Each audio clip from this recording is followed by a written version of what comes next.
Hello. Yes, it's true. The doctor is in 7 shows in a row today, still going. Welcome to USA Global TV and Radio. As of last night, we now have a new radio channel as well. We are on TuneIn Radio, so you can watch or listen wherever you are in the world. I'm Dr. JACALYN KERBECK, and our show today is a woman's prerogative. We are going to be discussing body shaming, self-esteem, or the lack thereof, and how it could possibly relate to social media. Joining me is the actual host and moderator of our show, Amber J. Lawson. Welcome. Woohoo! We'd love to hear from you. Yes, you're on mute. Hello, everybody. And that's what happens when we feel body shamed. We go on mute. Yes, we just close down. Shut down, we go inward. And that is the opposite of what the divine feminine gets to be, is our radiant self. We'll talk about that. I love that. I love that. We are going to talk more about that as you lead us through our discussion today. Let's bring up our panel. Joining us is JENETTA Barry. She is one of the co-hosts here on our platform. She's also one of our elevated listeners, and she's just a darn nice person. Let's bring her out. Except when she isn't. Hi, everybody. Nice to have you with us. And you're 5 hours ahead of me and 8 hours ahead of Amber. It's fabulous. So we have this global audience. And we also have joining us, she's been missing and we've missed her. She's been traveling the world. She's TRACY LAMOURIE. She is the public relation publicist to the celebrities. Welcome. Hey, how are you? Glad to be back. Glad to see all your beautiful faces again. Well. Nice to see you. Honored to be and thrilled to be back. Yeah. We have Justina, who's not here yet, so we'll welcome her. We have a very, very special guest. This guest, her name is Madalene Chan, and she is also a co-host here on our platform. She's also an elevated listener. She's a vocal coach. She's an international award-winning singer-songwriter, and she teaches people how to get in touch with who they really are, as opposed to all of this materialistic 3D world. Let's welcome her. Madalene, nice to have you. Hi, Dr. JACALYN. Hi. Hello, beautiful ladies. Hi. Welcome. Welcome. Thank And you. for an official introduction for Amber J. Lawson. Amber J. left the corporate world. She had a huge job. She was vice president of content for AOL, and she was integrally involved in the merger between AOL and Huffington Post. She left corporate. She's done. I've had enough. And she started her own business, how women can really focus on the goddess in them. Her process is called the Goddess Process. But that's not all. No, there's more. She also helps comedians in all aspects of their life as they're up and coming, or maybe they are looking for work. She created something called Comedy Gives Back, and she has worked with and is working with some of the biggest names in Hollywood and across the world. She is not only someone who leads with her heart, she's giving with her heart day in and day out, lifting up other people. So Amber J., over to you. You are now in charge, my friend. Well, thank you. Yay. All right. Let's stir this pot. Thank you, Dr. JACALYN, for creating this platform for our voices to be heard, to share our points of view, our experiences, and to come together to hear others' experiences where we don't feel so alone in the world. It's so magical and really inspiring, all of the different places on the planet that women's prerogative players that are attracted here together, and to realize that we're all the same. We're all very, very similar. So today we dig into body shaming, self-confidence, and how social media impacts us. How many, I'd like to go around the dais table today, the panel, and hear from each one of us. And I'd like one at a time to go. Let's highlight your story. Where, or a moment in your life where you turned inward, where you maybe shut down or collapsed inward.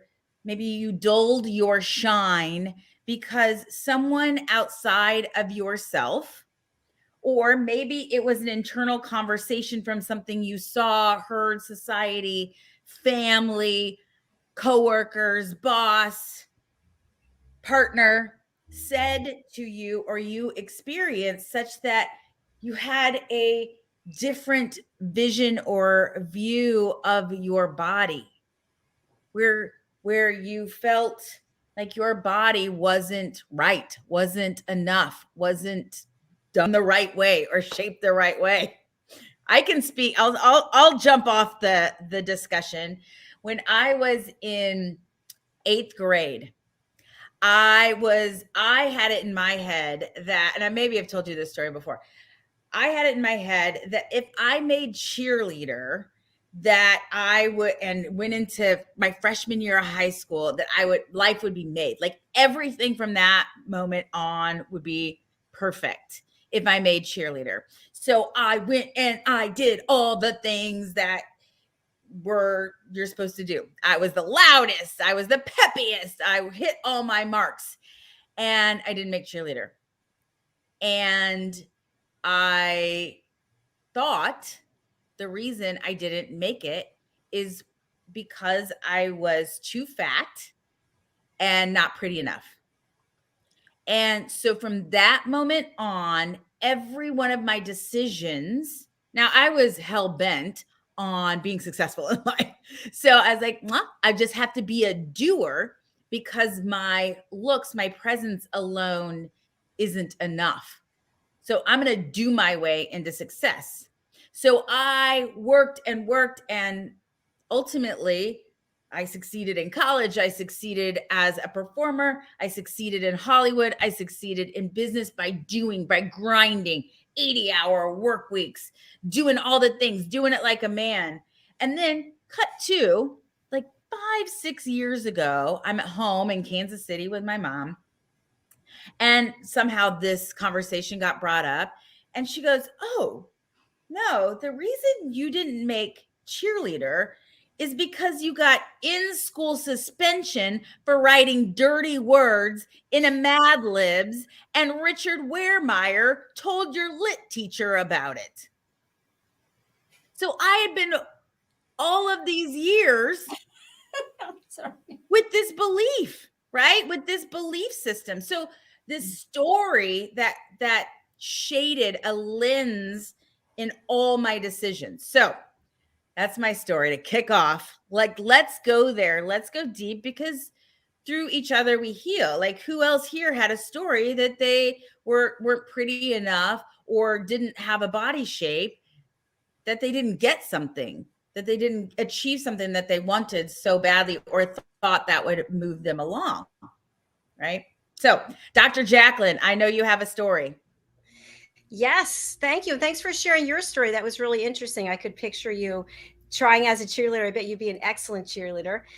My story also goes back to when I was in school, and I just remember I was wearing a blue gym uniform that was like shorts. It was like a onesie thing, and you have your name embroidered.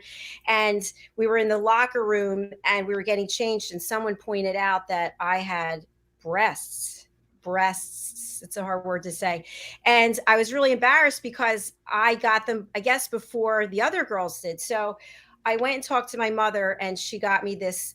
It looked like something that the military issued. I mean, it was a bra that could stand by itself. It could take a beating. You could do almost, you could use it as earphones. I don't know what it was, but I ended up wearing that. And every time I'd be in the locker room, people would make fun of me. So throughout my life, I was always the busty one, and guys would make fun of me. They used to call me Dolly Parton. I remember in college, they even stood up on the table and they all went, "Dolly, Dolly."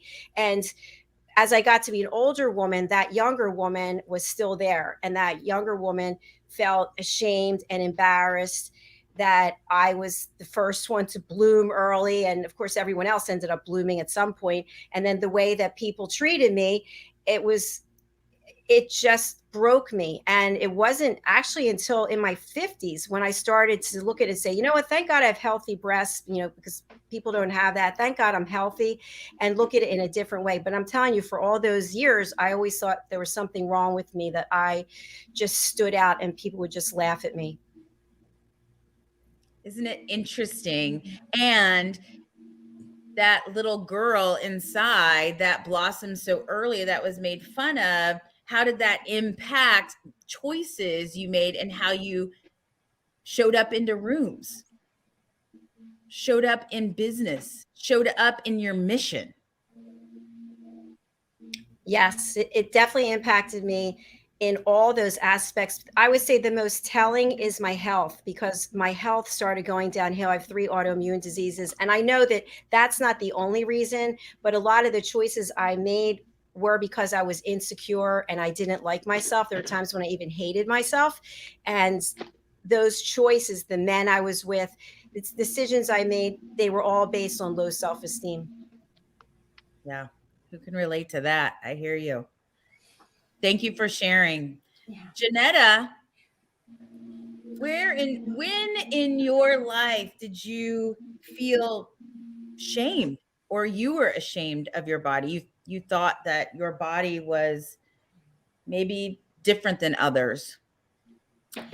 Yeah, I think mine happened over a period of time. It wasn't a one defining moment, because I lived a very kind of oxymoronish type of life, very loving parents, but also at the same time very aware that they shouldn't tell me I'm too good looking or too nice a figure, or in case I got big-headed and it would affect and impact my life. Plus the fact, and then they'd push me on to work with them on stage work, and of course other people would say she's not bad looking and that sort of thing. So I'd go, well, what am I? And then I had, and I mentioned this last week, I had a very abusive sibling who, for the majority, well, until one day, actually one day, it changed, and they turned as nice as pie. But for all my growing up life, they kept on putting me down, ridiculing me, putting me down in front of my friends when they visited, everything I did, mentally and emotionally, just pulling me down all the time. So by the time I got to adulthood, I had this, I know I'm okay, I know I am, but nobody else does. And it kind of went further. Not only did I feel that my body wasn't how I wanted it to be, but I had this belief system that initially everybody thought I was bright and bubbly, but when they really got to know me, they wouldn't like me. They'd hate me. I'm a horrible person. So that conflicted with my body as well. And I was saying this to Dr. JACALYN the other day, the number of times where somebody's taken a photo of me and I've gone, oh my gosh, that's a horrible photo. I hate it. My hips are this, my boobs are that, and that critic so loud. And then several years later, I'd come across that photo and go, oh, wow, that's a really nice photo. Wow, I didn't look half bad. And it blows me to this day, because even today, when I had that photo shoot a few weeks ago, you've got to hear the critic in me, and I allowed it out. Thank goodness I had Ellen as my photographer. I said, okay, listen to me and I'll tell you. And I went, blah, blah, blah, blah, and it all came, it all came out. And then I was able to do the thing, because that talk is always there. Always. And who can relate to that of the dialogue happening inside, and then you take the shoot or the picture and you reflect back and you're like, oh my God, I look great. If I could only look like that. Yes, Tracy. Yes. You're on mute. There you go. Oh, you're on mute again. I'm thinking about pictures looking back, when I was young, because I never let that stuff stop me. And I always dealt with it. I've always been the overweight girl, always. But I never let that stop me. I was always like, yeah, you know what? I'll show you. If anything, I couldn't let that be the wind beneath my wings to be like you said, yeah, Amber, I'm going to work harder and show you. And I did, But also what you said really resonated, Amber, but also what Jenetta's saying, because I'm thinking back to, even though I never let it stop me and I kept doing things in my head, I was like, I was thinking about how I was going to be perceived.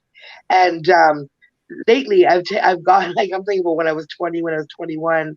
And lately I've gotten a bunch of pictures from when I was 20 and 21. I'm looking at them now, I'm like, why didn't that girl know that she looked good?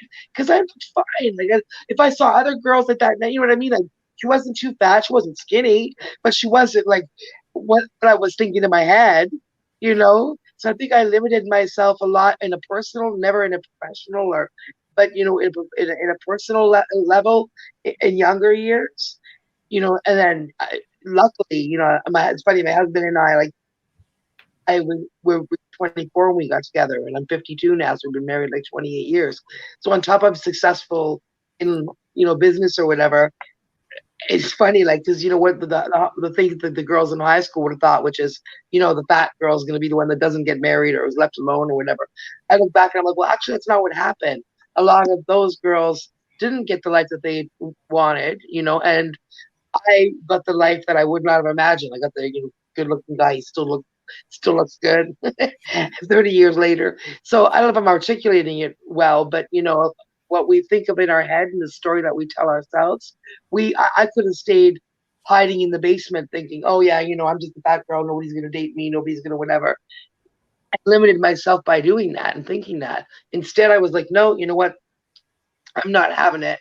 And I just put myself out there and kept going out there, and on a personal level and a professional level. And I think the high school kid in me is amazed at the results, really, I didn't have to lose the 50 pounds to be successful in life like everyone thinks. Tracy, where do you think we get that from? Because I can 100% relate. And where did that come from when you were in high school and you weren't what you thought you saw in your mind? Yeah, but at the same time, I do remember other kids saying, I was overweight and stuff. Even in grade 5, when I look at pictures, I'm like, I really wasn't that fat. But if you're a little bit more fat, or your hair's a little more curly, or your name's a little funny, or whatever it is, there's going to be kids that are going to comment on that. Like you said, it could be that one comment or that one thing that, I may think that never limited me, or I may think I never let it bother me. I may think I let it roll right off my back. Clearly, I internalized that. Even though I didn't let it stop me, I still internalized that as who I was as a kid. Or because that's that moment of being surprised when I saw my pictures in grade 5. Because I can't remember myself being a little fat kid. And I'm like, wait a minute, that was grade 5. I really don't look that fat, And then again, even at 21, I'm like, wait, what? Okay. So, but in my mind at the time, it wasn't like I wasn't bulimic, I wasn't anorexic. Which, by the way, somebody was mentioning too. My, Dr. Too, another thing you were saying that resonated with me is, developing earlier than anyone else. My best friend growing up, Yolanda, developed, a year before any of us. So in grade 6, she was really conscious. We didn't realize as kids how conscious. So, it was painful for me to hear that in some ways, because I know that she was. I remember, one day someone threw something at her and it landed here and everybody laughed, and the look on her face was like, they were laughing because it stayed, and the look on her face was like really devastated beyond the joke, So now it makes me realize how conscious she was of that. And then the sad part is, so she struggled for years, and she wasn't overweight, she was curvaceous, and she struggled for years with that. And in teenage years she became bulimic and anorexic, and we lost her when she was 35 because she kept that going for 20 years hidden, and we didn't realize it. So, and that was pre-social media. I'm glad we didn't grow up with social media. I love social media. I know how to manage it, and I love it these days. But I can't imagine being a young person, because then that thing, that voice is never off. At least in our day, you can go home, school, and shut the door, and recover and not look forward to going the next day. But now I think kids have that all the time. you know, then that's never, the door is never closed. They never have that private space. They're always open to whatever the other kids' perceptions are. I want to come back to eating disorders because I want to get everybody in the mix here. So Madeleine, share your story with us. Yeah, for me, my trigger that reactivated my insecurity was basically because I'm half Chinese, half English, and I went to a Western school. And at that time in 1975, 76, I was the only Chinese girl in the school. And I used to get bullied. And so I decided I want to be made English. So I shaved my eyebrows. I know, I painted them red, literally like with pencil, drew them red. I dyed my hair. No disrespect to you, Tracy, but I dyed it red, a bright red, and I had a tight perm, and I looked like something like McDonald's from honestly, I looked like the clown from McDonald's. But I thought that I looked good, but I looked ridiculous. So that was one of them. And then I started to accept my my culture, my the way I look. I started to realize, hang on, somebody said to me, you know, you have to use this as a gift. It's a gift, this is. You know, you don't wipe it out. So I accepted myself with the image, with the face, at least. However, I was not very comfortable about my body shape. And then when I first started at my first job, well, it was actually second job, actually. I was working for an insurance company in the accounts department. And I made friends with these three other girls. And you know when they say you're at school and there's the it girls that just look super fantastic figures, super faces, just absolutely gorgeous. And they were very close. And they said to me, why don't you join us? Come for and so I did. And I went to the clubs with them. And I'd be the one holding the handbags. I'd be the one watching the fit guys, literally dancing with them. And I would look at myself, and I was a little bit overweight, not too much, but what I saw in the mirror was an elephant. I mean, I didn't look like that, but because my mind, I looked in the mirror and I saw this ugliness. And I saw them three as princesses, as just, not princess, but just beautiful, just lovely girls that are just so popular. And the guys, you know, really flocked around them and made me feel so, not even like a girl anymore. I felt like a piece of furniture. And they always kind of dared me, and I'd end up getting the as they say, the guys that weren't so great looking, but was overweight. And, you know, it's horrible. It's very cruel. It really is cruel. But the end of it all is that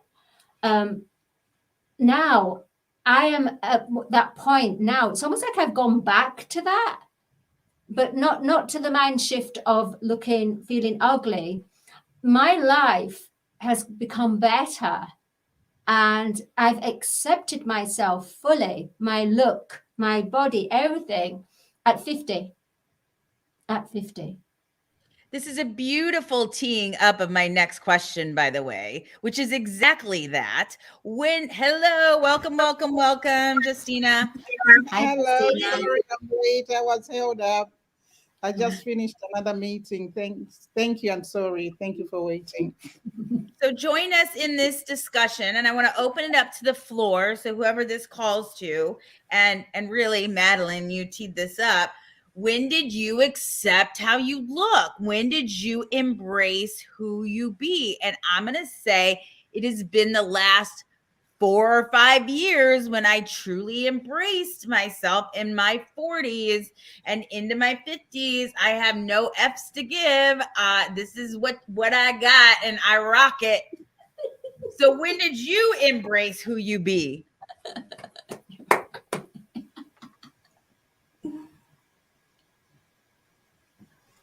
Well, I'll step forward with it. It's an interesting one because I found I've gone in and out. So when I was in my 40s, I really felt very comfortable in my skin. And then for a time in my 50s, I didn't. And now that I'm in my 60s, my body's really changing radically, really changing. And that's where I was a few weeks ago at the photo shoot, going, oh, I'm having to adapt to a new me.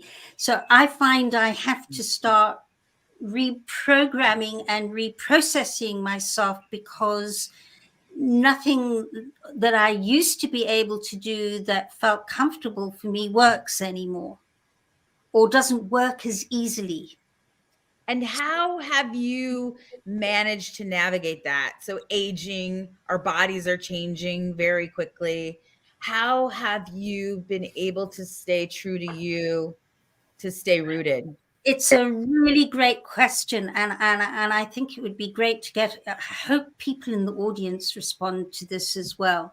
But definitely aging gracefully. One of the things that I realized was that until I healed myself, I wouldn't find somebody in my life who would love me for all I am and all I am not.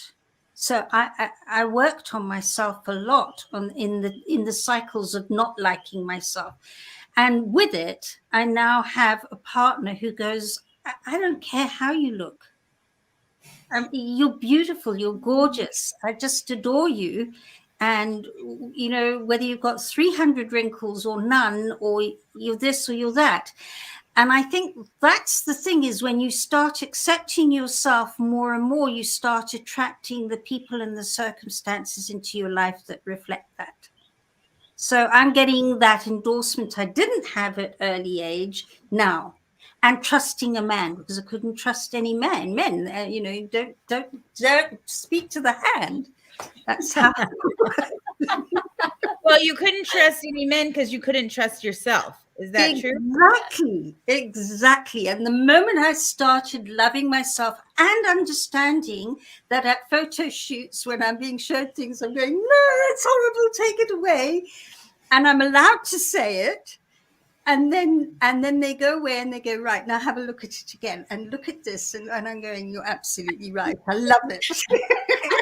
But you've got to have that space to express it and not judge the judgment. And that was not judge the judgment. Yeah, that was a big thing for me, was to go, allow yourself to say, don't like it. Don't let that little girl goes, no. And then when you've been allowed to safely express it, you go back and say, what was that all about?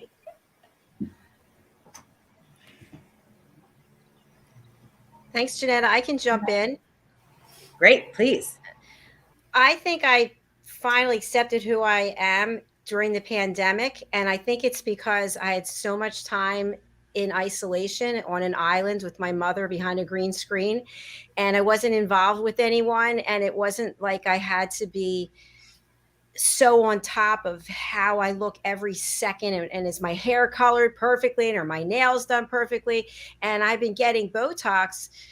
I'm 59. I started getting it when I was 26, and I haven't gotten it for a year. The last time I got it was July. And trust me, I would have already gotten it 4 times or by now. And now I'm like, okay, I've got the number 11. I've got this coming back, and I'm just going to deal with it. So I, unlike Jenetta, am so happy I'm not involved with anyone. I have no interest in being involved with anyone, answering any questions. Where were you? What were you doing? No, I'm working. That's what I'm doing, and I like it. And I'm not getting the Botox, and I'm pretty darn pleased with who I am. But it took isolation in order for me to find it. Well, and that's interesting. Is there a need to be perfect? And what is perfect? And what are we working so hard towards, when really we are divine? We're fine and divine, just as we are in the body, in the meat suit that we got.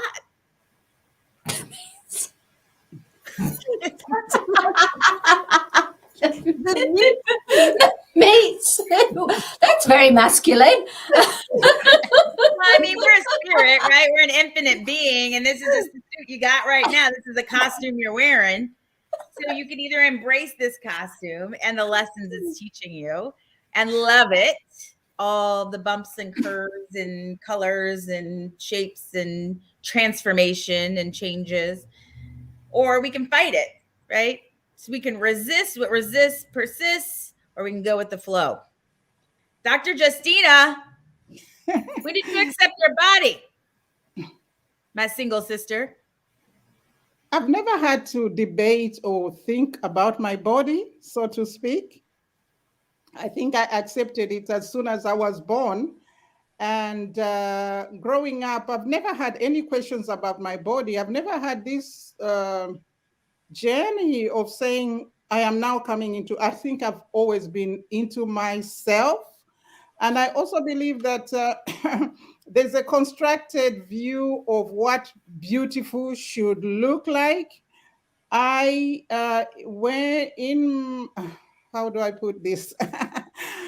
My country, Zambia, was colonized by the British. So during my formative years, we already were living in a community that was multi-ethnic. We had ourselves that might go Black people or people of color. We had people that were white. We had the Chinese. We went to school with different kinds of ethnicities. So Black, white, Chinese, Indian, and all of that. So even when I was young from kindergarten, I could see these different looks of children. And I just believe that this is how I am, because that's what my parents looked like. And of course, I could see if my Chinese friend, the parents came to school, they looked Chinese. The child looked Chinese because that's what their parents was. I think from a very early age, because of the perhaps kind of community that I grew in, I understood that there are different versions of people, or also different versions of beauty. So I've never had the issue of trying to say at any point in my life that this is not me. And also, whenever I have to dress up or look good, I'm looking good for myself. I'm not trying to look good for another person.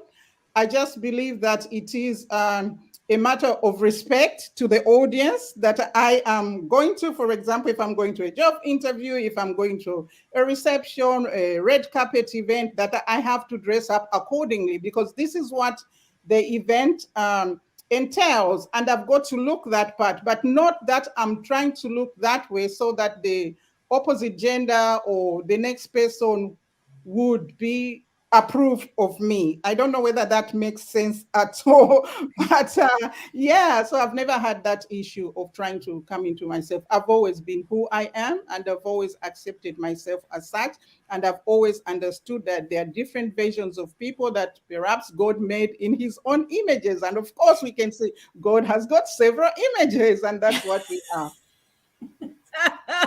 Well, that's true. Several images. I'm like on the floor, like, wow. Was it your parents or the environment that were you not exposed to television or wanted to look like someone else? I'm just so impressed. Like, how do we moving forward support other generations so that they don't have to feel the pain that we felt around our bodies? No, in fact, we were exposed to television. We were we had, for example, when we were young, we had these catalogs of a book, a lookbook, as you call it in America, where my mother used to kind of order her clothes coming from the United Kingdom, from Britain, to order them to come to Zambia. And in those books, sometimes we used to play games, choose the model and say, oh, this is me, this is me.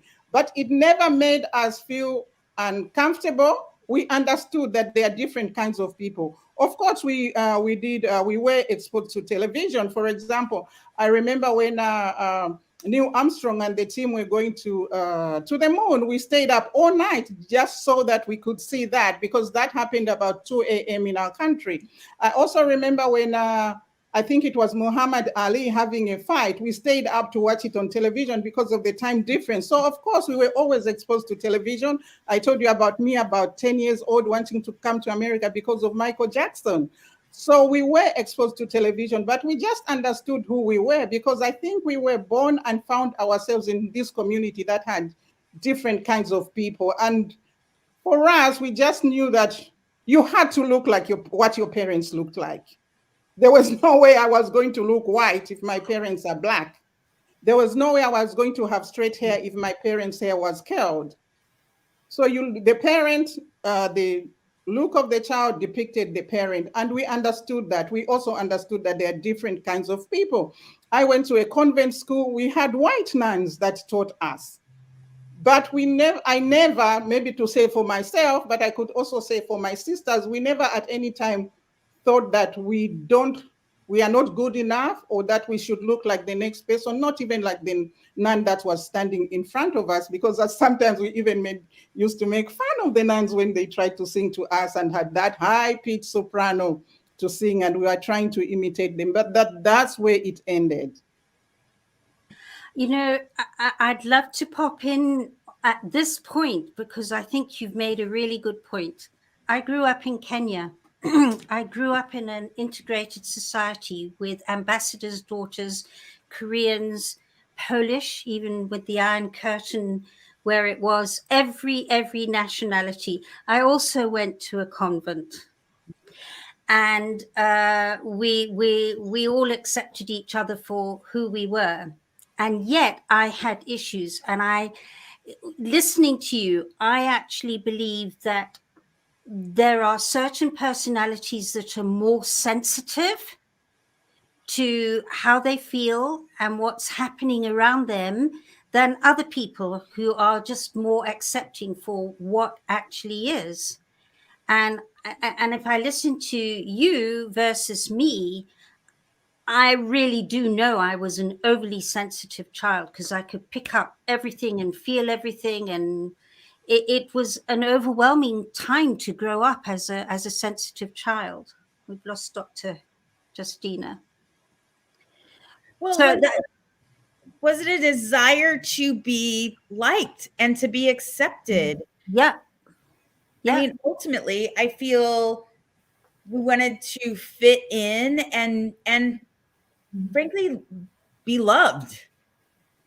Yeah, I agree. And I think there are some people that need it more, some personalities that need that endorsement perhaps a little bit more than other personalities.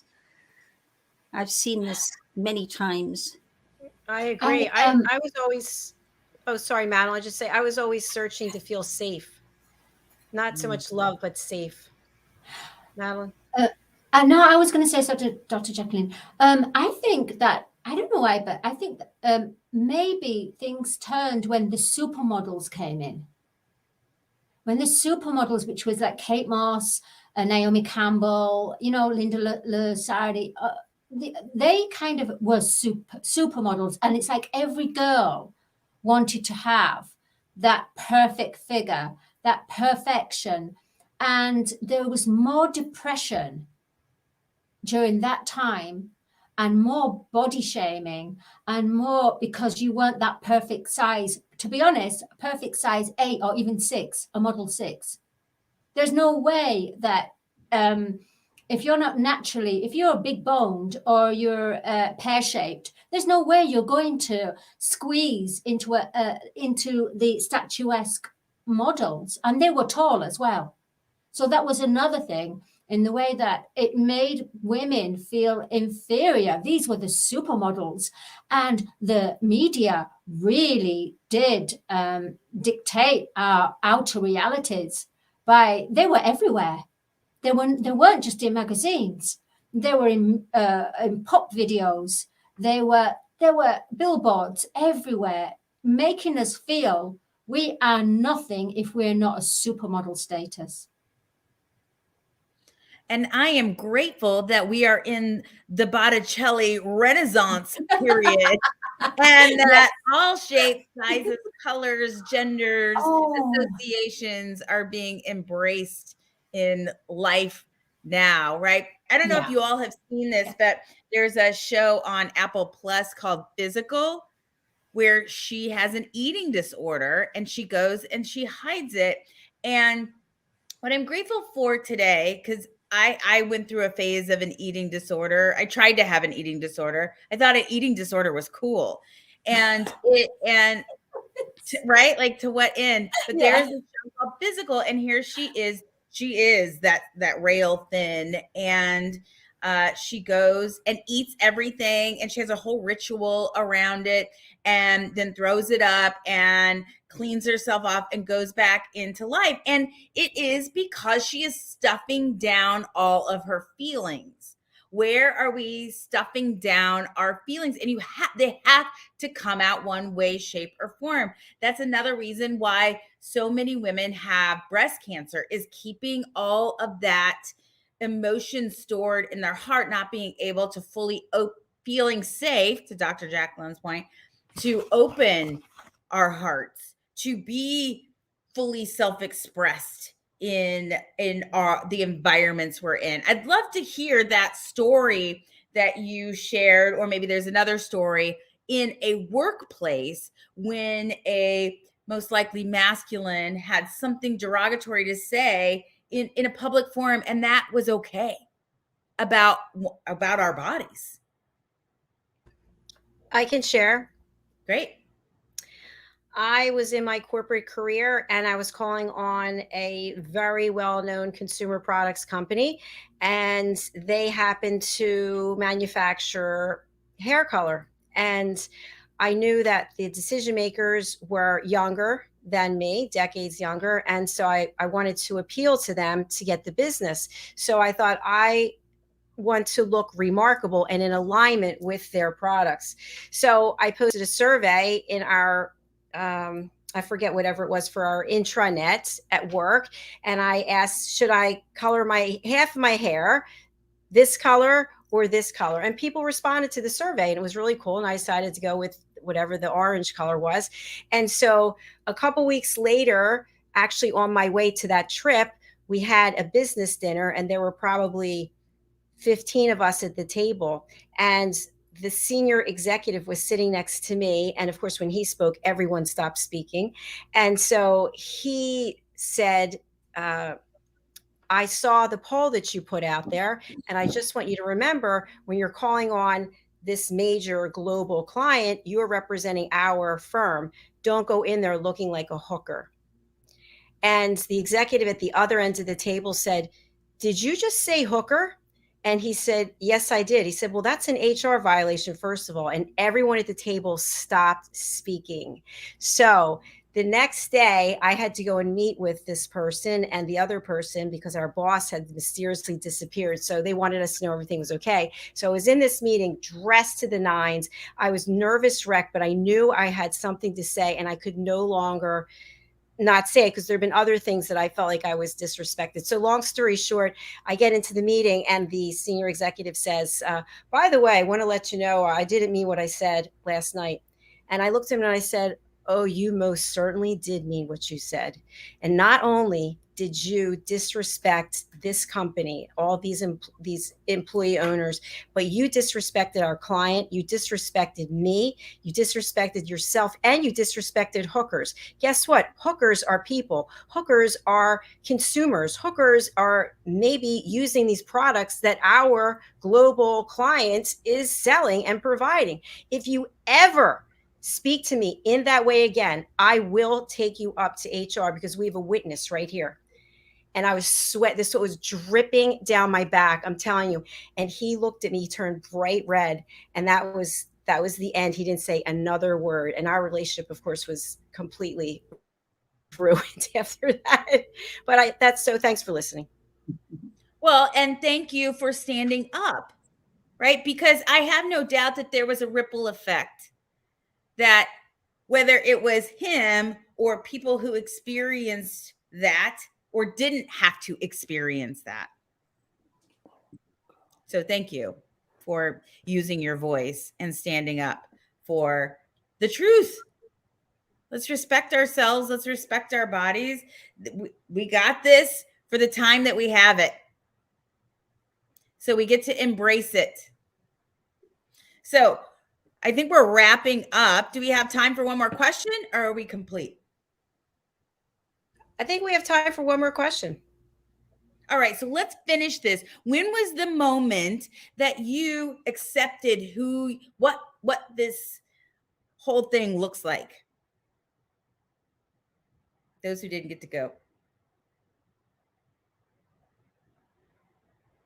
Tracy? I don't know if I really have one. I think like I said, I always have. I've always rebelled against the idea that, I couldn't be.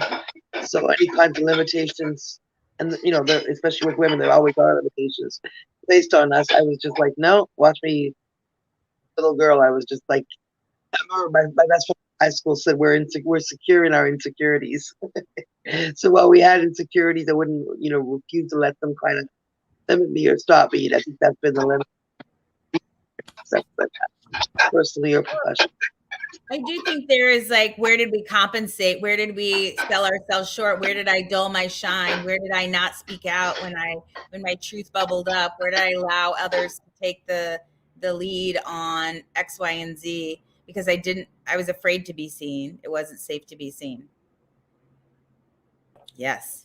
All right. Last minute round table. What's your parting advice or wisdom to share with other women in relation to their bodies and comparison being the thief of joy? How can we move forward in the world? We'll go around the horn, and then we'll end with Dr. JACALYN so she can wrap us out. So, JENETTA. I'm a great believer in being able to allow that inner talk out to be heard, because it's basically that child inside us. And when that's been heard, we can step into truly and authentically and clearly and unconditionally, well, almost unconditionally, really appreciating and loving ourselves and feeling more safe. Beautiful. Tracy, parting wisdom. What I always say about everything is just we truly live in ourselves. Don't limit yourself in terms of, highlight find the things that you do love about yourself. Highlight those things. In terms of whether it's about our bodies or whether it's about our life or whether it's about the news, we notice the bad. We think about the bad more than we think about the good. So try to shift your way of thinking to think about the things that you do like. Highlight those and, see yourself differently. Thank you. Madalene. All I can say is that you just got to make sure that you switch off from the outer world. And also you have to just become confident, listen to yourself, and do not live somebody else's life. Do not live your life through somebody else's life in the way that you are not them. They are not you. You are not their body shape. But once you connect with who you are, your authentic true self, as JENETTA said, then that's when you have a whole new perception of yourself, your feeling body, your emotional body, your spiritual body, your goddess, everything. The masculine and the feminine energies come to an alignment and a balance, and your true self shines forth. JENETTA.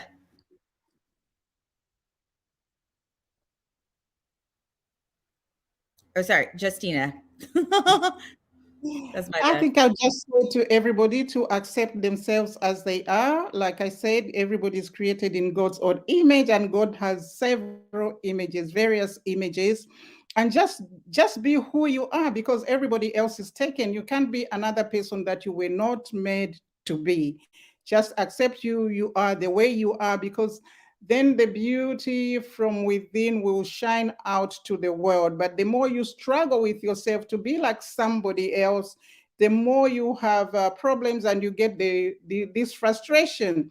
If you want to be happy and live a grateful life, just accept who you are, because you are a unique being, you are a unique creation, and you cannot be anybody else because everybody else is taken, and there's only one you in this whole wide world. There will never be another you. So celebrate that and cherish that and always carry that with you.